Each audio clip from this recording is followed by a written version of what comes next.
Thank you, everybody. Thank you. Thank you. Look at this. Boy, what a response from our greatest people. Thank you very much. Thank you. Well, at least I definitely know the military likes Trump, right? That's great. It's you're amazing people, are great people, and I very much appreciate it. And speaking of that, we will have this week over 200 admirals and generals endorsing Trump, and that to me is a fantastic honor. In addition, we had 17, now we have 19 folks, Congressional Medal of Honor recipients, and to have that many is very unusual and a tremendous honor. I've met many of them over the last 2 weeks, and that to me is just a great honor. So I want to thank everybody. I want to thank everybody in this room, and it's a privilege to be here this morning with you. So many distinguished members of our service, and that's really what you are, very, very highly distinguished members. Before we get started, we're going to have a Q&A in a little while. I'd like to address one of the most important aspects of America's national security, and that's cybersecurity. To truly make America safe, we must make cybersecurity a major priority, which I don't believe we're doing right now for both government and the private sector. Cyber theft is the fastest growing crime in the United States by far. As president, improving cybersecurity will be an immediate and top priority for my administration. One of the very first things I will do is to order a thorough review of our cyber defenses and weaknesses. We have very substantial weaknesses, including all vital infrastructure. Cyber attacks from foreign governments, especially China, Russia, North Korea, along with non-state terrorist actors and organized criminal groups, constitute one of our most critical national security concerns. They're learning everything about us. And we don't want to have any servers in the basements, by the way, folks. Is anybody here? Has anybody in this group, I know our congressman hasn't done it, has anybody put a server in their basement? Oh, boy. Hillary Clinton's only experience in cybersecurity involves her criminal scheme to violate federal law, engineering a massive cover-up, and putting the entire nation in harm's way. The fact that a former senator and secretary of state claimed not to know what the letter C means is just one more example of why she is totally unfit to hold the office of president. Totally unfit. It's interesting that during her FBI review, which took place on a massive holiday and which wasn't recorded, and lots of other things, that she went 39 times. She didn't remember. She doesn't remember anything. She remembered practically nothing. But when she has to remember something, she remembers. It's a very sad situation, I will tell you. I'm sure the folks in this room are not thrilled. The scope of our cybersecurity problem is enormous. Our government, our businesses, our trade secrets, and our citizens' most sensitive information are all facing constant cyber attacks and reviews by the enemy. Just consider some of these recent hacks. J.P. Morgan Chase, massive bank, had 73 million emails stolen. eBay was involved and gave up 150 million passwords. Target was attacked and gave up 40 million credit card numbers. Attacks like these are happening on a regular basis, both in the United States and around the world. And the costs in terms of privacy, our security, and our financial sector are truly extraordinary. Identity theft, financial laundering, as well as ransom and ransomware. I mean, think of it. All involving extortion of a hacked institution are becoming increasingly common. And they are extorting institutions. Incredibly, hackers were able to obtain at least 20 million identities of people who under FBI background and were under FBI background investigations. The information hack contains facts discovered by the FBI in doing background checks for people seeking positions with the federal government. It's a treasure trove which can easily be used for blackmail and other reasons by the enemy. The fact that this highly classified information of very, very important people in many cases was so poorly protected demonstrates that cybersecurity is just one more area where the Obama administration has failed. And speaking of failure, when we do our question and answer period, you look at what's happened with our Navy in terms of the number of ships and our armed forces generally, how they're so depleted, how they're at almost record-setting lows, and in some cases absolute record-setting lows. It is very, very unfortunate and very, very dangerous for our country. We should not let this be like the history of the mafia, which was allowed to grow into a nationwide organization which infiltrated and corrupted so many areas of society for such a long period of time. We can learn from this history that when the Department of Justice, the FBI, the DEA, and the state and local police and prosecutors were combined in a task force directed by and at the mafia, when they looked at the mafia and really went after them, they were able to get great, great successes and prosecutions out of them, and seizing their business interest, did a lot of things, including their business interest, taking them away, and removing their infiltration from legitimate areas of society. They've been very, very effective when everybody got together.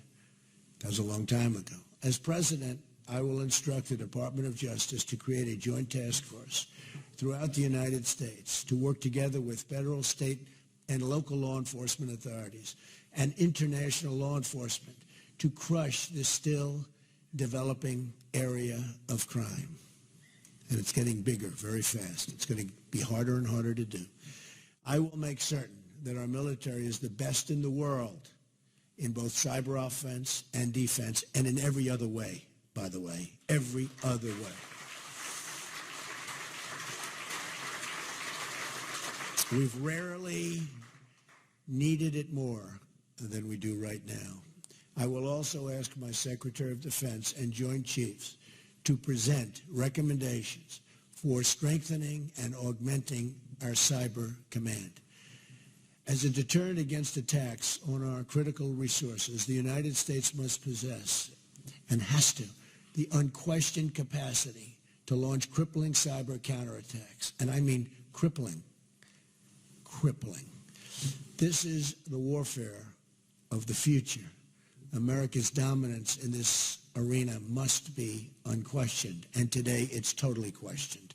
People don't even know if we have the capability that we're supposed to have when you look at what's going on with other countries.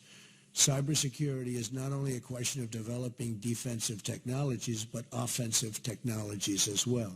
For non-state terror actors, the United States must develop the ability, no matter how difficult, to track down and incapacitate those responsible, and do it rapidly. We should turn cyber warfare into one of our greatest weapons against the terrorists, and they have to know it's coming, because right now they know nothing about us. It just seems they have an open blanket. It's like an open mark. Do whatever you want to do. Nothing's going to happen. Take our youth out of the country. Infiltrate our country in so many different ways. We can't let this happen. We have to have it stopped immediately before it's too late.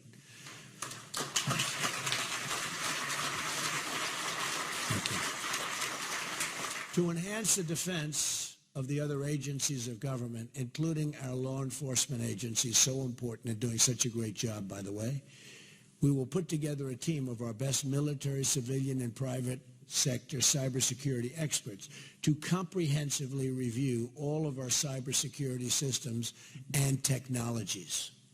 The cyber review team will proceed with the most sensitive systems first, but ultimately all systems will be analyzed and made as secure as modern technology permits, and hopefully that's going to be our technology.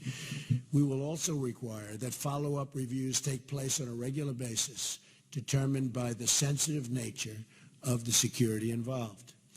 The review will be very much exact and recommended by experts. We want experts, our finest people. We don't want people that are B-level, C-level, D-level. We have to get our absolute best, and the recommendations have to be a combination of defensive technologies tailored to specific agencies and every other discipline involved. This will include the various methods of internal monitoring, attack and penetration, investigation of suspected hackers or rogue employees, and you have plenty of rogue employees, and identity protection for government employees. The review team will also remain current on the constantly evolving new methods of attack and will attempt to anticipate them and develop defenses as often as possible before breaches occur. And there are ways of doing this through modern technology, but we are not using that. And frankly, our technology is not up to date. We're letting it slip by. And with technology, as we know, it can go very, very rapidly.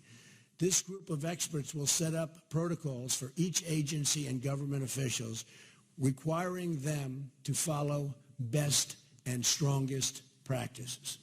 They will also establish a training program for all government employees to make certain that they understand what defenses are available and utilize them, along with a continuing education program so everyone is aware of the newest methods of both attack and defense. That means attack and defense. Those who violate classification rules will be held responsible to the fullest extent of the law, something which we don't do too much anymore.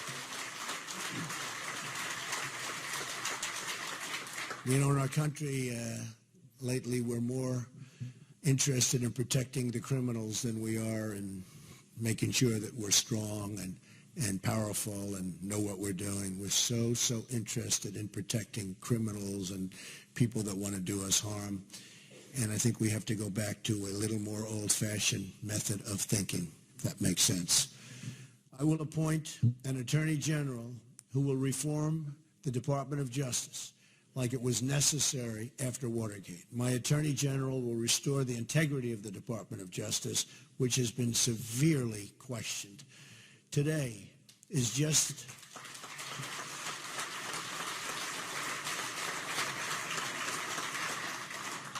frankly, nobody's ever seen anything like what's happening today.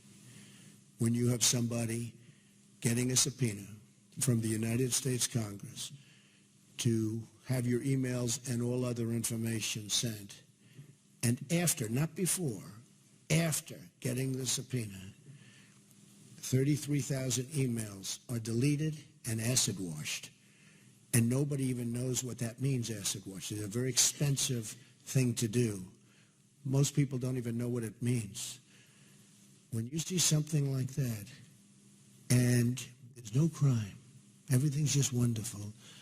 You know, if you're in a private case with Mr. Smith, and they call for your records, and you get rid of your records so blatantly as this, you have serious consequences, like the most serious consequence. Here's the congressman sends out a tremendous subpoena.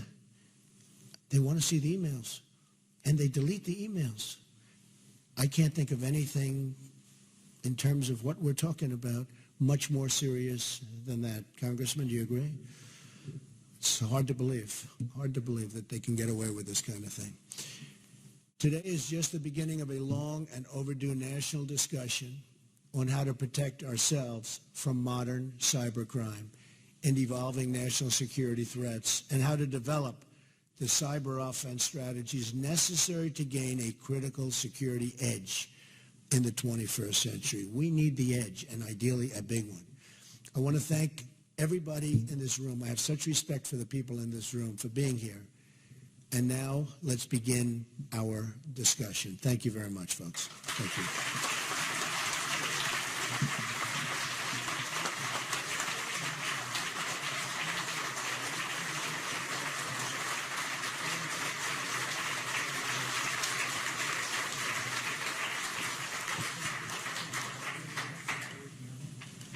Mr. Trump, thank you so much for joining us today, and I know you are busy traveling, but I want to thank you for taking the opportunity to have a conversation with these American warriors. And I first want to thank General Vernon Lewis, whose idea it was to pull all of these leaders together. We want to thank him for his leadership.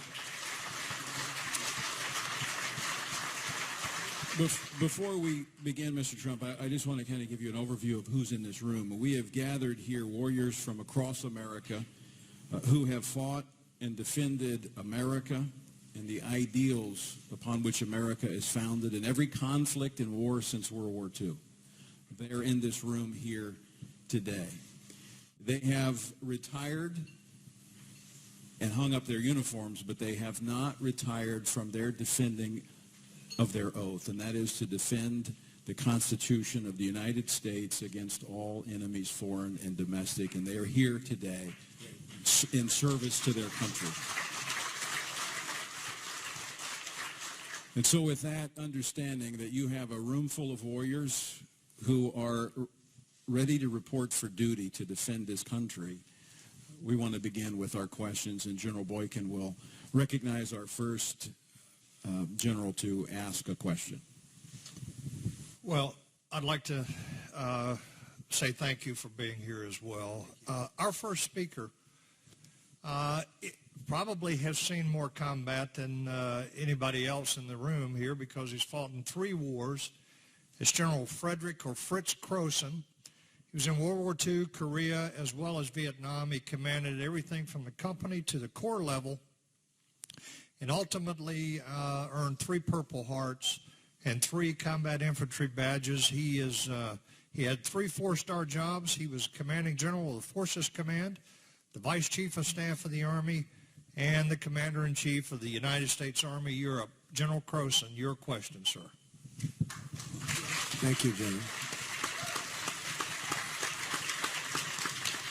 Is this on? Is this on? You're on. I'm on. Mr. Trump, I only speak for the Army. It's not because I ignore the needs of the Air Force and the Navy, and I accept everything you have said about the cyber threat to us. But my question has to do with the United States Army, which has been too small ever since the Cold War ended, and we paid the peace dividend out of the defense budget, and the Army has been too small ever since. When we were committed into Iraq and Afghanistan, and the Chief of Staff of the Army was asked how many troops he was going to need to finish that war, and he said about 300,000. He was made a pariah, and nobody asked for his advice and counsel for the rest of his tour duty. We've been using that Army for the last 15 years, and it's the first time we ever went to war without expanding the size of the Army. Instead of that, they hired 200,000 civilian contractors to do the work that the Army wasn't big enough to do. Now we have an Army that's being worn out. We are losing experienced soldiers who are being dismissed from the Army in order to bring the size down even more. Now, we think the United States Army is going to be a major element that you'll want to use in your national strategy, and we'd like to know what your thoughts are on how to go about this. Well, General, thank you, and thank you for your bravery. Amazing. I've heard your name mentioned many times, so thank you for being here, and thank you for the question. Not only the Army, the Navy, the Air Force, the Marines, everything is going away at a time when certainly we are at a top priority for making sure that doesn't happen. We're not respected to the extent that we were, and if we keep going like this, we won't be respected at all. Well, you look at Russia's doing with their nuclear capability and the newness of their capability, and look at what we're doing, and nobody wants to do that with respect to nukes, because nukes are horrible, but you have countries that are going out of their way to do things that we're not doing. And we have to be very, very careful. The size of the Army, absolutely. It's getting too small. In fact, a certain general, when he left about a year and a half ago, said, we are not only too small, we're the least prepared that we've ever been since he can remember, the least prepared. So it's a combination of that, of both. Look, I feel so strongly that, I use a different word in going around, that our forces are depleted. They're depleted. We have the greatest people on earth, but they're depleted. You see where the fighter jets are so old that they can't get parts anymore. They have to go to airplane graveyards and museums to get parts for our fighter jets that we're currently using. They don't make the parts. And you have other countries that have brand new equipment. And in some cases, we sell them the equipment. The whole thing is ridiculous. No, we're going to build up our forces, including the Army, but we are going to build up our forces. We have no choice. You know, they can talk about sequester. They can talk about all of the different things that they're doing. But this isn't like we have a choice. This is something where, and we're going to be cutting elements of government, certainly. But when it comes to the military, we have no choice. We cannot have a depleted military. We have to have the strongest military by far. And with that being said, as you know, we spend a lot of money on protecting other countries. And yet, those other countries aren't paying nearly what it costs us for that protection. They're getting one of the great bargains of all time. But we're spending on numerous countries, very substantial countries. You know the countries we're talking about. But we're defending them for a fraction of the cost. We have to go to those countries and we have to ask them to make contributions that are greater than the contributions they're making right now. You know, we're going to protect them. We're going to remain loyal to them. But at the same time, it's a two-way street. They have to help us also. So I think your question is a great one. We will build our military forces to a level that will be, I believe, stronger than ever before if I become President of the United States. Okay? Thank you.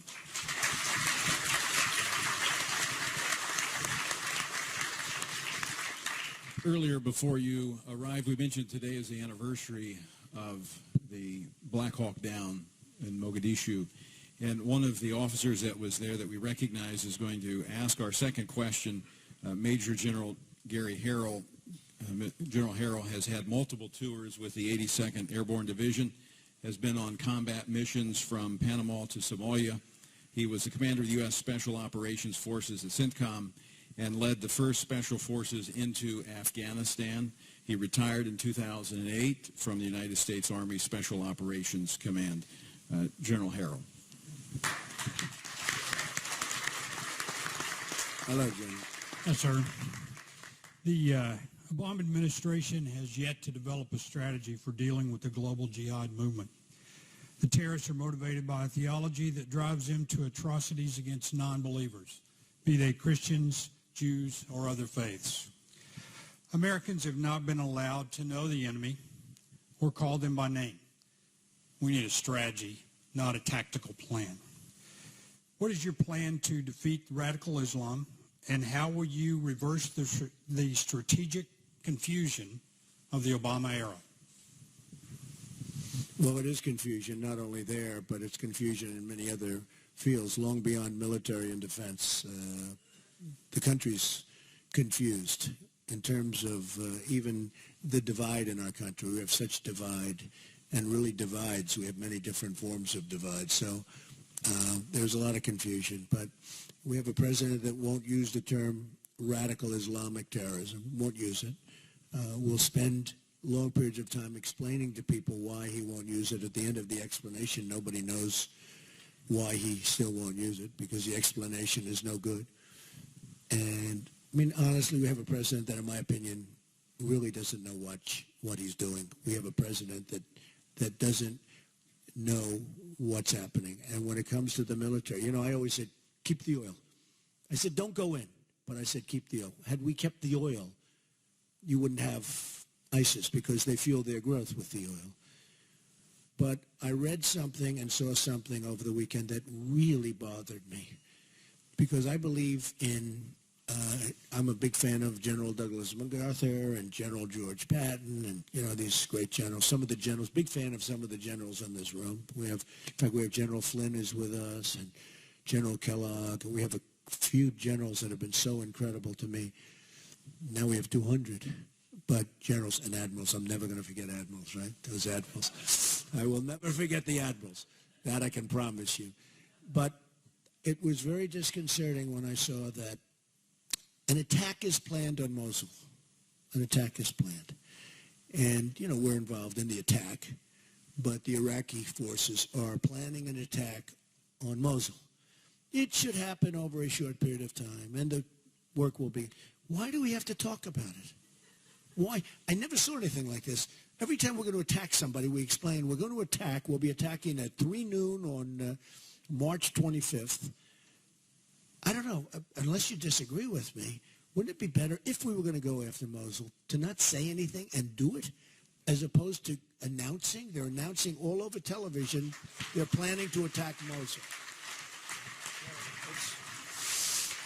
And whenever they ask me the question about what are you going to do about ISIS, I say, I have a real chance of winning. I don't really want to tell you. I have very strong ideas, and I'll be dealing with the people in this room and other folks that are, very good at this. But the last thing you want to do is give notice to the enemy. When President Obama announced that he was leaving Iraq, he was talking about dates and times and what we're going to do. The enemy pulls back. We think we're doing well. Well, they pull back. They're not stupid. And then after we leave, you see what happened. So I just want to say that we are going to hit ISIS hard, and I mean really hard. But I do think this. The American public doesn't have to know the date and hour and second that we're going to attack and from what side we're going to attack. We're going to attack from the eastern quadrant, and it'll take place on a certain day at a certain hour. We don't need that. They just want to see victory. We don't have victory. We're dropping we're dropping things all over the place. Who knows what they're hitting? Who knows how many people are being killed? And who knows if they're the right people? But at some point, we have to stop a force that's going out and drowning people in steel cages and chopping off heads. These are barbaric people. These are people that, I used to study medieval times. And, they chopped off heads. But until recently, this was a phenomenon that you wouldn't see. The level of barbarism is unbelievable. So we're going to stop them. We're going to stop them cold. We're going to stop them very powerfully. But I don't think all of us should be, unless it's a very confined room, we shouldn't be giving up our plans. And it bothers me every time I see where we're planning to attack this one, that one. But the one I saw over the weekend was Mosul. And they're talking about attacking. The other problem is you have a lot of the leaders in Mosul. Well, they're not going to be there.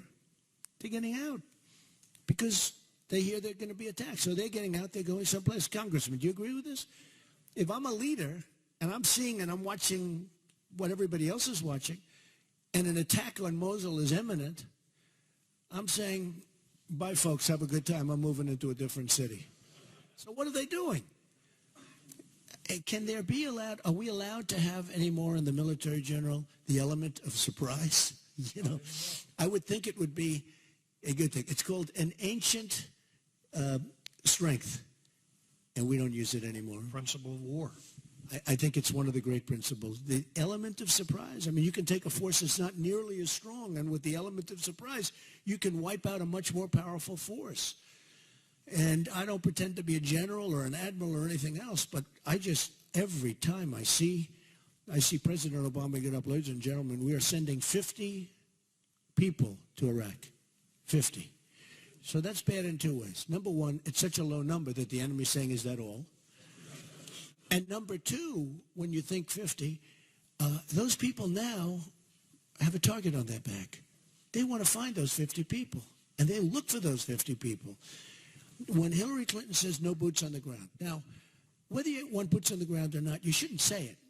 Because you've just taken, she said there will be no boots on the ground. She's very strong. Because politics, it sounds a little bit better to say no boots on the ground. But by doing that, she has empowered the enemy. She's empowered the enemy. And I think she possibly means it. I'm not sure if she means it or not. But she says no boots on the ground. She has taken a tremendous, I mean, that's really giving strength to the enemy. And even if she felt that, she should never admit that. She should never admit that. You have to leave all your options open. And if you don't leave your options open, you're a fool. And I hated to hear her say that. So, to summarize, you're not going to send a message about date and time, but you are going to send a message that their days are numbered. The days will be numbered very quickly. Okay, our third question is asked by Rear Admiral Frank Gallo. Admiral Gallo is a retired naval aviator with 35 years service. He has hundreds of carrier landings, flew almost every fixed-wing aircraft in the Navy in his time. He's commanded at the squadron, wing, and fleet wing levels, and he was Chief of Naval Personnel Command for the Department of the Navy. Admiral Gallo.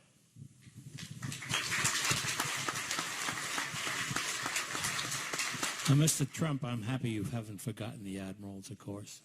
And I hope you'll pardon the remnants. I don't have the courage to do that. And I hope you'll pardon the remnants of a Brooklyn accent. The Department of Veterans Affairs has a horrible record of taking care of veterans. As you recall, there were lengthy lines at VA hospitals, substandard medical care, and falsified medical records and accounting. Leadership changes and new unrealistic laws have failed to correct the problems. The VA is probably the most ineffective bureaucracy in all of Washington, and it is time for drastic action. The question is, with the near daily revelations that the U.S. Department of Veterans Affairs fails veterans in some form or another, what is your plan to reform and fix the system to ensure veterans can have timely access and quality care for health care services? Okay, so first of all, I want to ask you one question. You had all those aircraft landings on the carriers, right? So can an otherwise excellent pilot, a very, very good pilot, because I've heard that some just can't do this, what percentage of very, very good pilots cannot land on an aircraft carrier with training? Any very good pilot can land on a carrier after they get the training. After training. The training is marvelous. Because I understand it's a very, very special talent. It's a talent that you acquire if you start off with the basics. Okay, very good. See, he puts it down a little bit. That's very good. Okay. That's very good. I've heard it's very, very tough. The Veterans Administration is a disaster, the VA. It's a disaster. I have gone to all over the country, and I've met so many veterans, and I have tremendous veteran support. And I see what those people are going through. To see a doctor, sometimes it takes 6 and 7 days, and then you finally get there, and the doctor is gone on vacation. We have to change that whole system. It starts with management. We have to have a whole different set of protocols. And we have to get people off the lines. You know, people are dying, not only the 22 suicides a day, which is inconceivable. When you hear that, when I first heard that, I said, no, you mean a month. I mean, can you imagine a day, 22 suicides a day? A lot of the suicide is people can't get to see doctors, a lot of it, because the waits are so long. That's an administrative problem. And by the way, the VA has some great doctors. I've been told by some of the veterans the doctors are great when you can get to see them, many cases. So we have a plan, and it's been put out on my website, and people love it. If you're going to have a wait of 6 days, 5 days, 2 days, 1 day, we're going to give our great veterans the right to go out, go across the street to a private doctor or a private hospital or a public hospital, whatever happens to be in that community, without having to drive 400 miles to another hospital. And we're going to give them the right to see that private doctor, get taken care of, perhaps the private or public hospital, get taken care of quickly, effectively, and go about their business. And the government, we are going to pay the bill. That will totally reduce all of the waiting times, all of the problems. And I think it may actually get the VA to respond better to things because, you know, there is a little competition, you would think. But it's not like we have a choice. We can't let what's happening happen now. I mean, I've heard stories that are so horrible. I mean, people are killing themselves while they're waiting online because they can't You know, they know it's days and days before they can have what could be a simple procedure, what could be a simple prescription.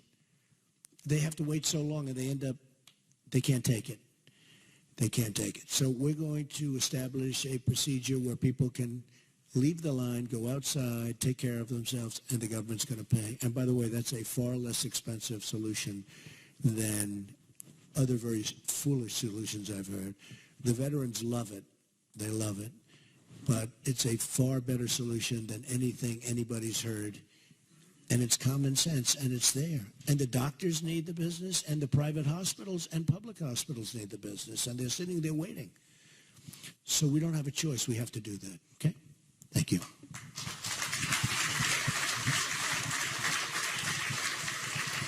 Thank you, Mr. Trump. We're going to transition to another set of issues, one that really has become a hallmark of your campaign, and that is challenging the area of political correctness. Colonel Don Bartholomew was an adjutant general officer and former commandant of the Army AG School. He is a decorated combat veteran, and he has our next question. Colonel? Sir, the U.S. military has been long successful because of the warrior ethos that's part of its DNA. But under this administration, that ethos has been under attack and in some cases undermined by the forces of political correctness.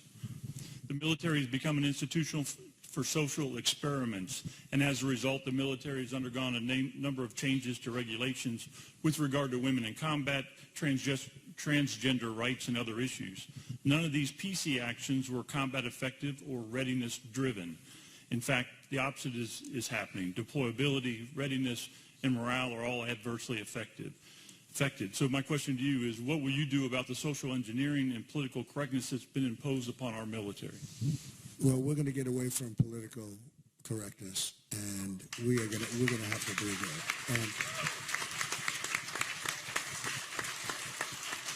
And like the whole concept of profiling. You know, I mentioned the other day profiling. Everyone goes, oh, profiling. Well, profiling is, you know, in Israel they're doing it, and they're doing it well.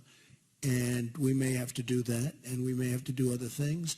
But you're right, we have a politically correct military, and it's getting more and more politically correct every day. And a lot of the great people in this room don't even understand how it's possible to do that.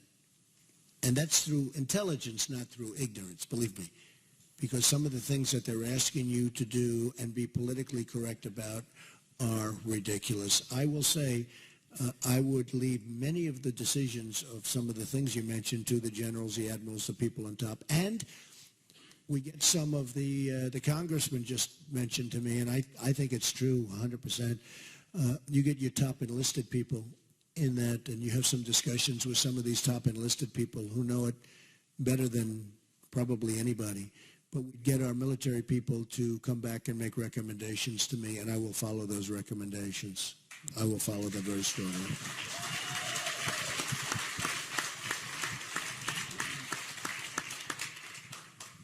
Mr. Trump, the next question will come from Colonel Retired Chaplain Ron Cruz.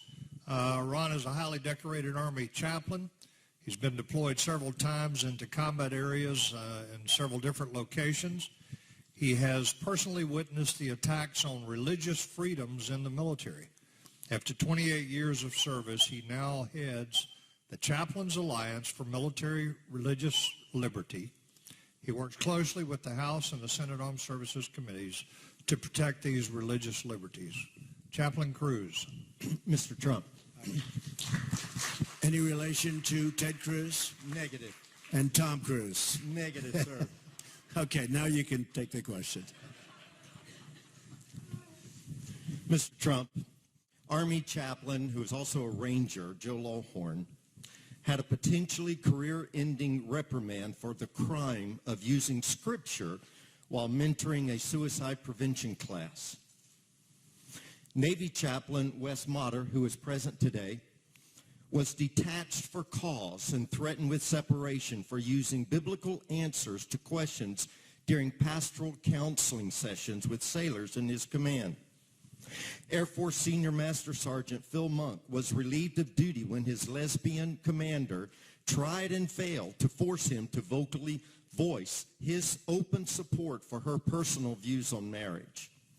Decorated veteran and retired Air Force Sergeant Oscar Rodriguez was forcefully removed from a friend's retirement ceremony because he intended to use the word God in that retirement ceremony. Marine Lance Corporal Monica Sterling was convicted at a court-martial for failing to remove scripture from her personal workspace. Today, commanders are prohibited from having Bibles on their desk or using scriptures while they're counseling troops. The Obama administration has deliberately set out to take the Christian religion out of the military. Mr. Trump, how will you and your administration combat these attacks on military religious freedom of expression? Well, thank you. It's a great question. And have we ever had a time like this? Seriously, has there ever been a thing like what's going on? The other day, just to add to your list, I was watching one of the news programs, and they had I think, high school football coach. You know, they're going into battle. Oh, is he here? Oh, stand up. Coach. Wow. They really Coach went after Kennedy. you for saying a prayer before that is just, I didn't know you'd be here. Wow. The world is changing, isn't it? So you're not allowed to pray before a football game. I thought it was horrible.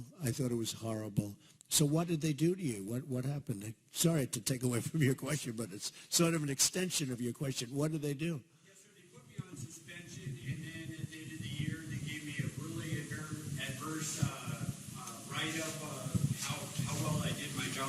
I didn't change anything for 8 years.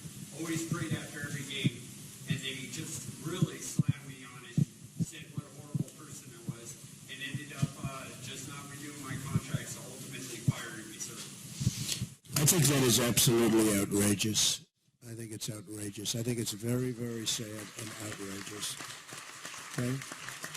Religious liberty. Hey, it's about religious liberty. And there has to be a melding of both. We're living in a time where you have to have a melding of both. But it's very unfair what they're doing to religion in this country. And, you know, one of the things that I'm doing, and we have the Johnson Amendment. You know what that is? That Lyndon Johnson in the 1950s passed an amendment because supposedly he was having a hard time with a church in Houston, with a pastor. And he passed an amendment saying basically if you're a pastor, if you're a religious person, you cannot get up and talk politics. You can't really, here's a prime example of it. You know how strongly I feel about it. And I had 50 pastors, ministers, I had priests, I had a couple of rabbis in a big conference room in one of my buildings, and we're talking, and I could see they really liked me, but I could also see they couldn't endorse me. And I said, just out of curiosity, why? Well, we can't do it because we lose our tax-exempt status. I said, why is that? In other words, you're taking away your freedom of speech. And they started telling me about the Johnson Amendment, which really was the first time. And I started studying it, and we had a meeting a month later. And I said, we're going to get rid of the Johnson Amendment because they're stopping you and our great people from talking. And Tony and all the people, I mean, these are the people we have to hear from, and we want to hear from them. And you don't mind opposing views, but they're stopping you from speaking. And actually, your opposing views are able to speak because they don't have to worry about tax-exempt status and things. So I think it's very unfair. And one of the things I will do very early in my administration is to get rid of the Johnson Amendment so that our great pastors and ministers and rabbis and everybody and priests and everybody can go and tell and can participate in the process. I actually looked at 50 people in the room. They're strong people, powerful people by personality. And I said, they're really holding your voice back. So you have these powerful people. Some were incredible speakers, just a natural gift for speaking. And I pointed down, way down on the street on Fifth Avenue. I said, so those people walking along the street have more power than you do. And I think that's very unfair. You should be able to speak. And I think that will go a long way to addressing the problem that you had. But you have lost a lot of it's amazing. The church and religion has lost tremendous power and positive power. This isn't negative power. This is positive power by the fact that they are essentially prohibited from speaking because of the tremendous problem they have. So one of the things I'm going to do, and I have tremendous support with the evangelicals and with the Christians and with everybody, is we're going to get rid of the Johnson Amendment. That is very, very unfair. Okay?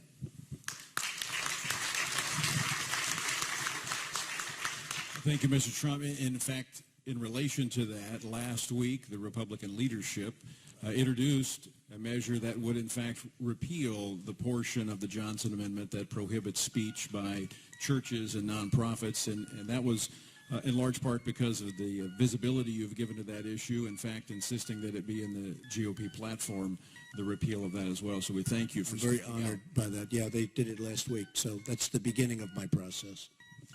Let me speak to another issue. That's on the assumption I win. If I don't win, you just waste it, because that's never happening, folks. So you've wasted a lot of time and energy and money.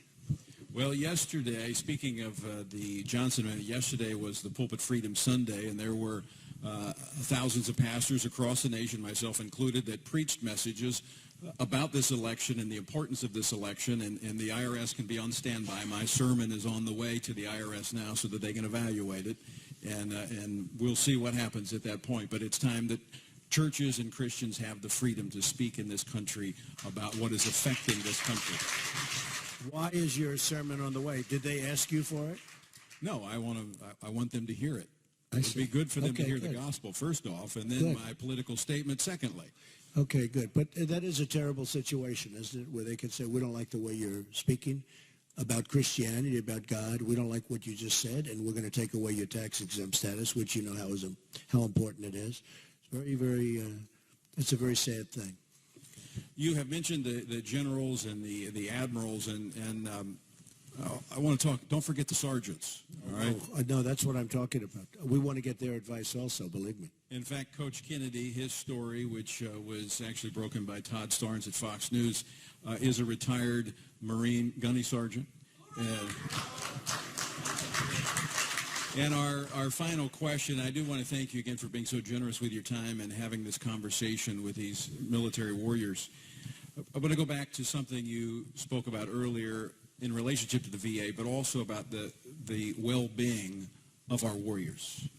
You know, a nation is judged by how it takes care of its warriors, those who have defended our ideals and our principles and have been willing to put themselves in harm's way. And this is not unconnected with the conversation we were just having, because it is that Christian ethic that even Jesus talked about. Greater love hath no man than to lay down his life for his friends. And many in this room have been willing to do so, but they have seen their friends make the ultimate sacrifice. And that is a burden that they carry. And it is a difficulty that they face. And we should not require them to face that alone as a nation. And so our final question comes from Staff Sergeant Chad Robichaux. Sergeant Robichaux is a former Special Operations Force Recon Marine. That is the toughest of the tough in the USMC.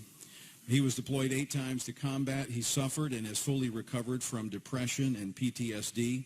He has been there, done that. He now heads the Mighty Oaks Warrior program that serves active duty veterans and their families in the most statistically successful such program of its kind in the country. Staff Sergeant Robichaux. Good morning, Mr. Trump. As you mentioned, there's a tragic suicide epidemic among our veterans, among our military and their families. While the military and VA are working on the problem, their efforts continue to fall short. There are a number of faith-based programs outside the DOD and the VA that are continuing to be successful in stopping suicide and divorce rates. Spiritual fitness works on these types of problems. The government is not taking advantage of these programs and services. So my question for you is, when you become president, will you support and fund a more holistic approach to solve the problems and issues of veteran suicide, PTSD, TBI, and other related military mental and behavioral health issues? And will you take steps to restore the historic role of our chaplains and the importance of spiritual fitness and spiritual resiliency programs? Yes, I would. Look, we need that so badly. And when you talk about the mental health problems, when people come back from war and combat and they see things that maybe a lot of the folks in this room have seen many times over, and you're strong and you can handle it, but a lot of people can't handle it. And they see horror stories. They see events that you couldn't see in a movie. Nobody would believe it. You know, we need a mental health help and medical, and it's one of the things that I think is least addressed And it's one of the things that I hear, like your question, it's one of the things that I hear the most about when I go around and talk to the veterans. So we're going to have a very, very robust level of performance having to do with mental health. We are losing so many great people that can be taken care of if they have proper care. You know, when you hear the 22 suicides a day, it's a big part of your question, but when you hear the 22 suicides a day, that should never be. That should never be. So we're going to be addressing that very strongly, and the whole mental health issue is going to be a very important issue when I take over, and the VA is going to be fixed in so many ways, but that's going to be one of the ways we're going to help. And that's, in many respects, going to be the number one thing we have to do, because I think it's really been left behind. Okay? Thank you very much.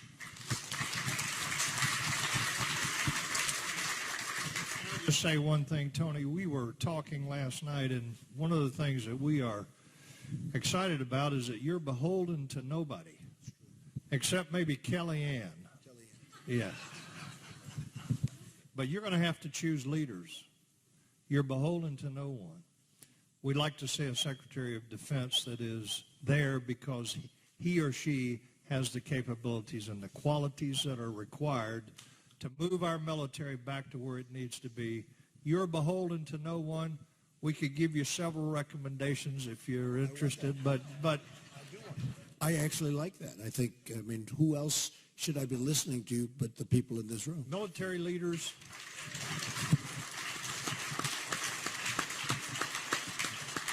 Obviously, we believe that some of your key appointments will be the military leadership, 100%. civilian and uniform. I agree 100%, General. Again, Mr. Trump, thank you for the generosity of your time, but I want to close our time together asking you to speak directly to these warriors who, as you look in their faces, you can see some of the scars that came with their service to our country. You can see the years that they have devoted to the principles and ideals that made America great. But they're here reporting for duty again. They realize that a lot is on the line for our country. And so as you sit here before them this morning, before you depart, what would be your final words to them as they go back to their respective parts of the country? Well, Tony, thank you very much. And I will say this, just as the General said, I'm beholden to nobody. I've spent, tens and tens of millions of dollars on the campaign. I'm going to be spending a lot more over the next month. In addition, we've raised a lot of money from people that give small donations, people that want to be a part of it, and they've been very much left behind. We call them the forgotten man and woman. And we've raised millions and more than any Republican ever thought possible. You heard 28 million one month and 41 million, and these are in small $61 average donations approximately. And we're very proud of that. But the truth is, I am beholden to no one. Nobody's going to tell me what to do. No group that owns a military firm that gives military supplies, because I know I've heard the case where oftentimes you want to buy certain weapons or something and you like one but you get the other one because that one has a contact to our politicians. Those days are over. Those days are over. You're going to get the best. You're going to get the best equipment. You're going to get what's good. You're going to get what the generals and what the admirals and the enlisteds, and we'll get together. We want to get the right stuff. But the truth is that the people in this room and your representatives all over this country, the military people, are so important to our country. Without you, we wouldn't be here. I don't think you've been given the respect that you deserve. I don't think you've been allowed to fight ISIS, as an example, the way you wanted. I don't think you've been allowed to fight in Iraq the way you've wanted. If they listened to the military people, we probably wouldn't be having an ISIS right now. I think I can say, not probably, I think we definitely wouldn't be having an ISIS right now. But we're running a war by politicians, and we're running a war by political correctness, as per that question. I can only tell you this, and I speak about it all the time. We have a Navy that hasn't been in this position since World War I. We have an Army that hasn't been in this position since World War II, in terms of levels and in terms of readiness and in terms of everything else. We are not capable like we have to be. This will be one of my most important elements. When I talk cost cutting, I do for so many different departments where the money is pouring and they don't even know what to do with it. But when it comes to the military, we have to enhance our military. It's depleted. That's the word I tend to use. It's a depleted. We have a very depleted military. We have great people. We have a depleted military. I told you about the jet fighters. Well, it's like that with so many other things. So we are going to take care of our military. We are going to take care of our military, the people in our military, the finest people we have. We are going to take care of our law enforcement because in some ways that's going hand in hand now more and more when you see what's going on and the people that we're allowing into our country. We are allowing people into our country that are going to cause us tremendous problems. This isn't a question of will it happen. This is a question of when. But we have people coming into our country who are going to cause you and our law enforcement tremendous problems and therefore our society in the future because we have politicians that should be ashamed of themselves. So I can only say this, a very, very important element of any country but our country, and in my, my opinion, the single most important thing that a president can do is the defense of our country. I mean, we can talk all of the elements. We can talk about Medicare and Medicaid and Social Security. We can talk about school. We can talk about everything. Defense is number one, or we don't have a country. Our military,